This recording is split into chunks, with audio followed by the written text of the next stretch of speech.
कृष्णा, राधे राधे। हम सभी मांडवी की आत्मकथा का श्रवण कर रहे हैं। अब गतांग से आगे भरत और शत्रुघ्न मांडवी और श्रुतकीर्ति अपने मामा युधाजीत के यहाँ से लौटकर अयोध्या आ रहे हैं। अब मांडवी की सारी प्रसन्नता और उल्फुलता क्षण भर में गायब हो गई थी। मार्ग में विस्तृत पाट वाली सुदामा नदी और आह्लादमयी सतलज नदी पार करते हुए ऐसा लग रहा था मानो यहाँ कहीं भी जीवन के लक्षण नहीं हों। बड़े बड़े पर्वत और जनपदों से गुजरते हुए ऐसा लग रहा था इससे कोई परिचय नहीं। यहाँ तक कि कहीं भी रुकने को मन नहीं किया। चलते चलते सूर्य भी अस्त हो गए। पड़ाव आवश्यक था। कुछ देर के लिए भरत एक नदी के किनारे ठहरे। बहुत मनाने पर मांडवी ने उन्हें 2 कौर खिलाए, मानो उनके मुख में अन्न का दाना जाना ही नहीं चाहता हो। उनके सामने तो वही दृश्य कौंध रहा था। एक राक्षसी गधों से जुते हुए रथ पर महाराज दशरथ को दक्षिण दिशा की ओर खींचे लिए जा रही थी। इस समय उन्हें कलकल नाद करने वाली यमुना नदी भी कोई सुख नहीं दे सकी। सारथियों ने थके हुए घोड़ों को नहलाकर उनके अंगों को शीतलता प्रदान की और कुछ ही समय बाद ये लोग फिर द्रुतगामी रथ पर बैठकर आगे बढ़ लिए। एक एक करके 7 रातें बीत गई, लेकिन भरत के मन को शांति कहाँ। वे तो किसी भी प्रकार उड़कर अयोध्या पहुंच जाना चाहते थे। 8वें दिन प्रातःकाल उन्हें सामने अयोध्या दिखलाई पड़ी। घोड़े आगे दौड़ रहे थे, लेकिन ऐसा लग रहा था मानो धूल पीछे की ओर नहीं आगे की ओर बढ़ रही थी। उन्हें वह अयोध्या वह नहीं लगी जिसे वे छोड़कर गए थे। दूर से देखकर ऐसा लगा मानो किसी उजड़े हुए प्रदेश में आ गए हों। पहले जहाँ चारों ओर नर नारियों का महान तुमुल नाद सुनाई पड़ता था, आज वहाँ सन्नाटा था। सब द्वार बंद थे। कहीं कोई चहलकदमी नहीं थी, ना कोई वाद वृद्ध थे, ना उत्फुल्लता थी। ऐसे अनिष्टकारी कुरु और अशुभ सूचक अपशगुन दिखाई दे रहे थे। भरत का मन और खिन्न था। उनके पास ही बैठी मांडवी भी आज पहली बार इस अयोध्या नगरी को ऐसा देख रही थी। उसे याद है जब वे पहली बार विवाह के पश्चात यहाँ आई थी तो सरयू के राजभवन तक का रास्ता सुगंधित फूलों और जय घोषों से गुंजायमान हो रहा था, लेकिन आज लगता था कहीं बड़ा अनिष्टकारी घटा है। बैजंत द्वार से भरतपुरी के भीतर प्रविष्ट हुए। यह पश्चिमी मार्ग था। भरत के रथ को प्रविष्ट होते देख द्वारपालों ने अगवानी करते हुए जयघोष किया, महाराज की जय हो। अब दूत ने केकई नगर में उसे महाराज कहकर संबोधित किया था। तब ही एक अनागत आशंका व्याप्त हो गई थी मन में, लेकिन यहाँ वह आशंका अपुष्ट होती दिखाई दे रही थी। घबराए हुए भरत ने सारथी से कहा, मैंने राजाओं के विनाश के जैसे लक्षण पहले सुन रखे हैं, आज वे अयोध्या में घट रहे हैं। मांडवी ने भरत का समर्थन करते हुए कहा, हाँ नाथ, देखो गृहस्थों के घर में झाड़ू नहीं लगी है। ये मुरझाए चेहरे वाले नागरिक क्या अयोध्या के ही हैं? लगता है मानो कई दिन से इन्होंने भोजन नहीं किया। देव मंदिर में भी बहुत दिन से पूजा नहीं हुई लगती। ना यहाँ कोई चहल पहल है भक्तों की। ये तो यज्ञशालाएं भी खाली दिखलाई पड़ रही हैं। हाट भी बंद है। क्या यहाँ के वणिक अन्यत्र चले गए हैं? कुछ मत पूछो मांडवी, बस रथ को चलने दो, राजभवन पहुंच जाने दो। जिस अयोध्यापुरी ने कभी देवराज इंद्र की अमरावती को भी शोभा में पीछे छोड़ दिया था, आज उसी के चौराहे और सड़कें सूनी पड़ी हुई थीं। किवाड़ों पर धूल जमी थी। यह दुर्दशा इस पूर्ण भूमि की। भरत का मन डूबने लगा, मस्तक झुक गया। मांडवी भी क्या करती, उसका स्वयं का मन डूब रहा था। कोई उपाय नहीं दिखलाई दे रहा था और रथ राजभवन की ओर बढ़ता जा रहा था।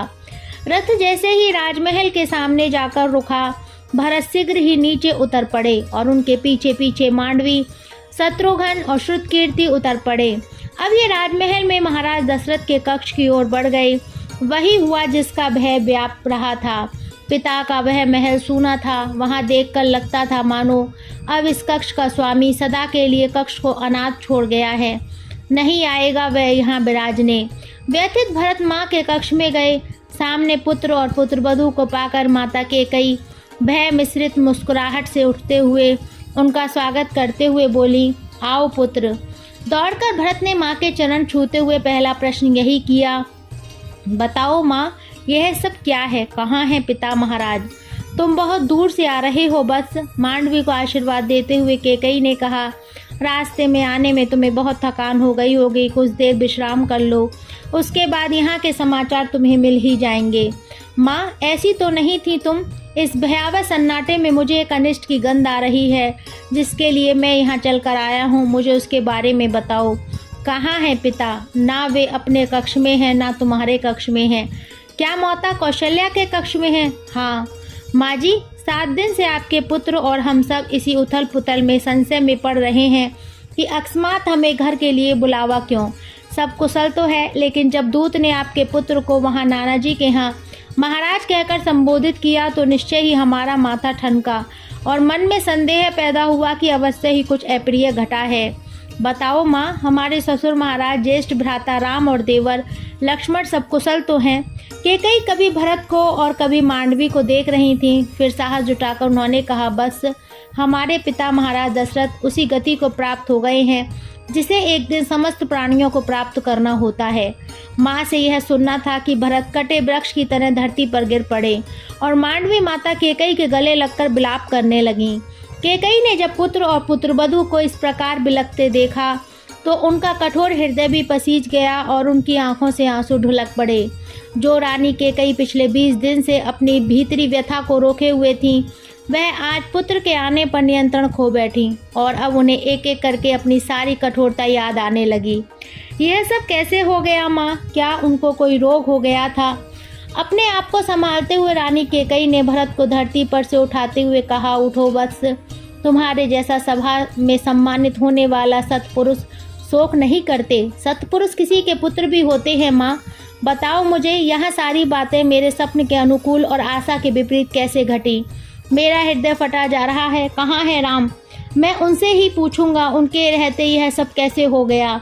अब तो कैकेयी के सामने कोई विकल्प नहीं बचा था। सत्य तो कहना ही होगा, पर उन्हें स्वयं कहना होगा। चलो, यही सोचकर कैकेयी ने भरत को बताया, बस मैंने तुम्हारा दशरथ से अपने पूर्व प्रदत्त वर मांगे थे। वे चाहते थे राम को राज्य देना, जबकि अपने विवाह की प्रतिज्ञा के अनुसार वे ये कह चुके थे कि मेरी कोख से जन्मा पुत्र ही अयोध्या का राजा होगा। उन्होंने राम को युवराज पद पर अभिषिक्त करने का विचार किया था, तो मैंने उनसे वह रक्षित वरदान मांग लिए। पहले वरदान में राम की जगह तुम्हारे लिए राजतिलक मांगा और दूसरे वरदान में राम के लिए 14 वर्ष का वनवास। यह सब मैंने तुम्हारे हित के लिए किया है। भरत ने यह सुना तो वह कुछ क्षण के लिए निश्चेत हो गए, मानो किसी ने उनके शरीर का सारा रक्त निचोड़ कर निकाल लिया हो। इस दुख से दुखी मांडवी ने कहा, माताश्री, आप अपने पुत्र की ही प्रकृति भूल गई। आप तो जानती हैं कि आर्य राम के भक्त और उनके अनुयायी हैं। वे राम के सम्मुख राज्य स्वीकार कैसे कर लेते, यह आप नहीं सोच पाई। अयोध्या के राजा तो राम ही बनेंगे, आज बने या 14 वर्ष बाद। लेकिन क्षमा करें, बड़े दुख के साथ मुझे कहना पड़ रहा है, आपने राम को नहीं 14 वर्ष का वनवास तो मुझे और अपने पुत्र को दे दिया, समूची अयोध्या को दे दिया। और माँ, अनजाने ही आ जन्म अपने लिए वनवास का वर्ण कर लिया। आपको यह बात किसने सुझा दी? आप तो इतनी कठोर नहीं थी। मैंने तो पहले कभी आपकी है स्वार्थ वृत्ति नहीं देखी। अपने पिता के यहाँ से आकर मैंने आप में एक ममतामयी माँ देखी थी, उसी के विश्वास पर इतनी बात कह दी। मुझे क्षमा करना माँ, मैंने सीमाओं का अतिक्रमण तो नहीं किया। कैकेयी ने जब मांडवी से यह सुना तो वे मानो आकाश से गिरकर धरती पर आ पड़ी हों। भरत की मूर्छा टूटी तो उन्होंने अपनी माँ को घृणा से देखते हुए मुंह फेर लिया। कैकेयी के लिए यह दूसरा आघात था, लेकिन फिर भी साहस करके उन्होंने कहा, मेरे पुत्र, अब तुम राज्य पद स्वीकार कर लो और तुम्हारे षड्यंत्र में शामिल होकर अपने ऊपर कलंक का वरण कर लूं। यह समाज तुम्हें तो कुल घातनी और कुल कलंकिनी कहकर संबोधित करेगा ही। तुम चाहती हो कि मैं भी पतित कहलाऊं केवल राज्य लोभ के लिए? ध्यान रखो माँ, जीवन के भौतिक सुख अस्थायी होते हैं।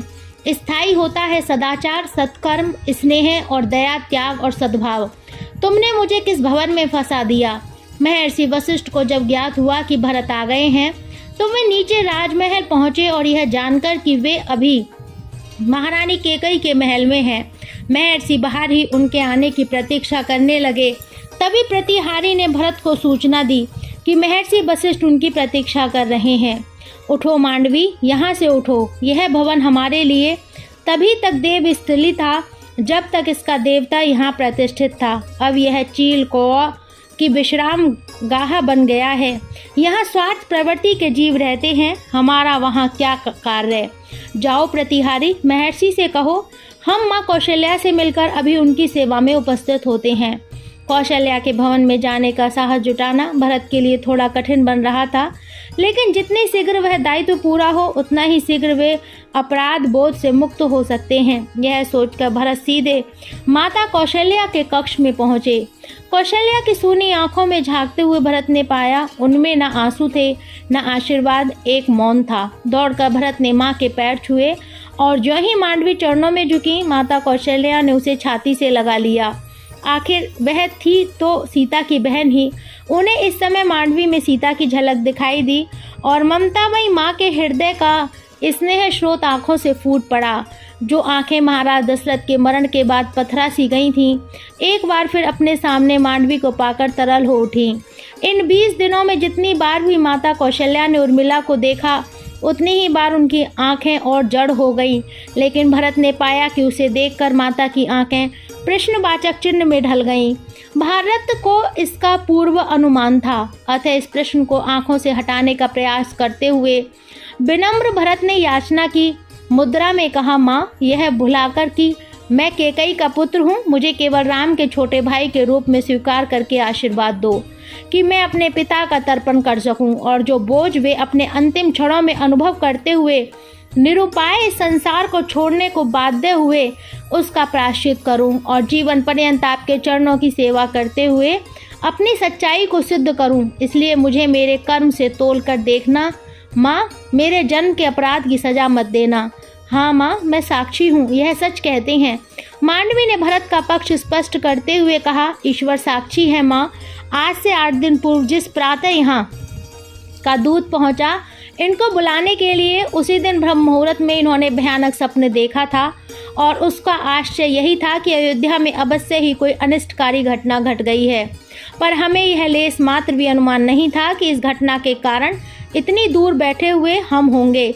सच माँ, यह निरपराध है। विस्मित आंखों से कौशल्या ने भरत मांडवी को देखते हुए कहा, तुमने तो मुझे अपनी ममता में जकड़ लिया पुत्र, अब मैं क्या कहूँ। कुछ कहने की आवश्यकता नहीं माँ, सिर्फ आशीर्वाद दो कि मैं पिता का अंतिम संस्कार करके उनकी अंतिम इच्छाओं को पूरा कर सकूं, जिसे एक अहंकारी नारी ने अपने पुत्र के कंधों पर शस्त्र रखकर विनिष्ट कर दिया। मैं शपथ लेता हूँ माँ, अयोध्यापति दशरथ पुत्र यह भरत राम के राज्य में उनका अनुयायी रहकर ही जीवित रह सकता है। बिना राम के अयोध्या भरत के लिए निष्प्रयोजन है। हाँ माँ, मैं भी इनकी बात का समर्थन करती हूँ। ये सत्य कह रहे हैं, मैं इन्हें जानती हूँ। मैंने इनके साथ रहकर यही अनुभव किया है। जो आंखें महाराज दशरथ के परलोक गमन के अवसर पर भी भाव विहल होकर तरल नहीं हुई थीं, वे आंखें भरत और मांडवी के इन वचनों को सुनकर सुबक उठीं। कुछ क्षण के लिए ऐसा लगा कि पारस्परिक बमन से कि जो बादल कैकेयी ने अयोध्या के आकाश पर बिखेर दिए थे, उन्हें सूर्यवंशी भरत रूपी सूर्य ने प्रकट होकर छितरा दिया था। अब आकाश निर्मल होना चाहता था। भरत माता कौशल्या का आशीर्वाद लेकर जो ही आगे बढ़े, तभी उन्हें माता सुमित्रा आती हुई दिखाई पड़ी।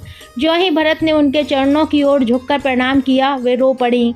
मुझे शत्रुघ्न से सारे समाचार मिल गए हैं, बस वह भी आ रहा है। भरत और शत्रुघ्न महर्षि वशिष्ठ के पास गए और इधर मांडवी उर्मिला के कक्ष की ओर गईं। मांडवी उर्मिला के कक्ष की ओर आगे बढ़ रही थी, पर उनका मन कंपित हो रहा था। क्या हो गया यह? सीता दीदी की बात कितनी सही सिद्ध हुई। उसे उनसे विदा लेते समय ही लग गया था कि यहाँ भेंट नहीं होगी। काल कितना क्रूर है। देवता समान ससुर महाराज को निगल गया। क्या नारी अपने स्वार्थ से इतनी क्रूर हो जाती है कि अपने ही सुहाग को नष्ट करने पर उतारू हो जाती है? मानो कोई मूर्ख व्यक्ति जिस डाल पर बैठा हो, कुल्हाड़े से उसी को काट रहा हो। वह अपने विचारों में मग्न थी। माता कैकेयी से उसे ऐसी आशा नहीं थी। उन्होंने अपने ही पति के मरण के साधन बना दिए। यह राज्य महाराज दशरथ का था। चारों बेटे उन्हीं के थे। फिर एक के लिए संपूर्ण राज्य की मांग आखिर किस दृष्टि से न्याय संगत मान ली माता कैकेयी ने, यह जाने बगैर कि उनका पुत्र राज्य का लोभी नहीं है। वह तो शुरू से ही तपस्या और त्याग का व्रती है। जो राजकुमार होकर आखेट न खेलता हो, छोटे छोटे जीवों की रक्षार्थ चिंतन करता हो, जिसने कभी किसी को दुख न दिया हो, वह इतने बड़े स्वार्थी षड्यंत्र में जोड़ दिया गया, अकारण अनचाहे। ओहो माँ, तुमने यह क्या किया? यह माता को माता कैसे हो गई? मांडवी उस परिवार की कन्या थी जहाँ कुल परंपरा से ज्येष्ठ भाई राजा के रूप में जनक की पदवी ग्रहण करता आया है और कितनी ही पीढ़ियों से यह क्रम चल रहा है, लेकिन कभी किसी माँ ने अपने किसी पुत्र के लिए अपने पति की आहुति नहीं दी। ओहो, कितनी प्रबल होते हैं संस्कार। मांडवी सोच रही थी, माता कैकेयी को अपनी माता ने भी तो एक छोटे से पक्षी की भाषा के रहस्य को जानने की जिद में नाना महाराज के सामने हट ठान ली थी। या तो वे पक्षी की भाषा का रहस्य उन्हें बताएं अथवा वे अपने प्राण त्याग देंगी। और जब नाना महाराज ने उन्हें बतलाया कि इस रहस्य के उद्घाटित करने का परिणाम होगा रानी का वैधव्य, तो भी नानी महारानी ने अपने सुहाग चिन्ह की चिंता किए बिना कहा, आपका जीवन रहे या ना रहे, मुझे बताइए कि ये पक्षी क्या बात कर रहे थे जिस पर आपको हंसी आ गई। नाना महाराज ने विवेक से कार्य किया और समय रहते नानी को अपने महल से निकाल दिया। माँ कैकेयी भी तो उसी माँ की पुत्री हैं, आखिर उन्होंने यह सिद्ध कर ही दिया। अब मांडवी को माता कैकेयी क्रूर, कठोर और हृदयहीन लगने लगी। यह वही कैकेयी थी जो विवाह के बाद मांडवी को एक ममतामयी माँ के रूप में दिखलाई पड़ी थी। व्यक्ति कितनी जल्दी अपना रूप प्रकट कर देता है, लेकिन यह स्वार्थपरता किस लिए? कुल का नाश करने के लिए? परिवार की शांति नष्ट करने के लिए? क्या सुख वैभव किसी के पास स्थायी रूप से रहे हैं? एक सुख की कामना के पीछे कितनी आत्माओं को कष्ट दिया। पिता महाराज यह संसार छोड़ने को बाध्य हुए। ज्येष्ठ श्री राम, दीदी सीता और देवर लक्ष्मण राज्य सुख से वंचित होकर राजसी भेष त्याग कर बलकल चीर धारण कर बन बन भटकने को अभिशप्त हुए। स्वयं माता कैकेयी ही नहीं बल्कि उनकी कठोरता की शिकार माता कौशल्या और सुमित्रा भी हुई और असमय ही एक दुष्ट कर्म के कुफल स्वरूप विधवा होने को बाध्य हुई। पर इन सबसे भी भयानक त्रासदी तो बहन उर्मिला के साथ घट गई। यह प्रसंग अब आगे कल श्रवण करेंगे। हरे कृष्णा, राधे राधे।